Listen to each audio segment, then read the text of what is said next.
Volontaire et ambitieuse, la politique économique de l'agglo Hénin-Carvin est aussi cohérente, notamment en matière d'hébergement des entreprises. L'inauguration du premier hôtel d'entreprise du territoire le prouve. C'est la volonté de l'agglomération d'accompagner les projets dans un parcours. Donc avec des entreprises, les premières qui se sont installées ici, qui ont déjà été accompagnées à la pépinière de Le Forêt et qui aujourd'hui s'installent dans ces bâtiments tout neufs.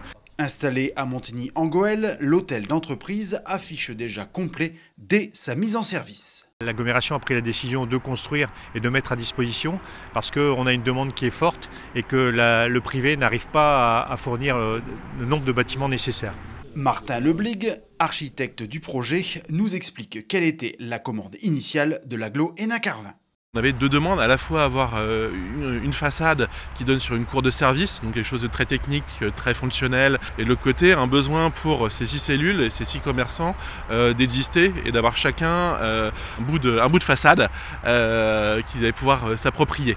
Donc c'est ce qu'on retrouve derrière nous et on le voit apparaître ici. Ils ont une grande faille vitrée. On retrouve tout ce qui est bureau et à l'étage une mezzanine qui sert actuellement, qui peut être du stockage ou à terme peut être aménagé en bureau complémentaire. Et puis après il y a un espace commun aux quatre cellules pour créer de la cohérence entre ces acteurs qui peuvent être totalement différents. L'excellence environnementale et la maîtrise des coûts énergétiques pour les utilisateurs étaient également des critères incontournables du cahier des charges des architectes.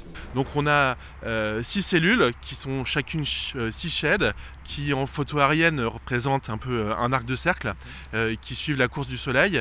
C'est pour ça qu'on retrouve des panneaux photovoltaïques. Donc on a une petite centaine de panneaux photovoltaïques qui sont répartis sur les toitures et qui créent un damier, une animation.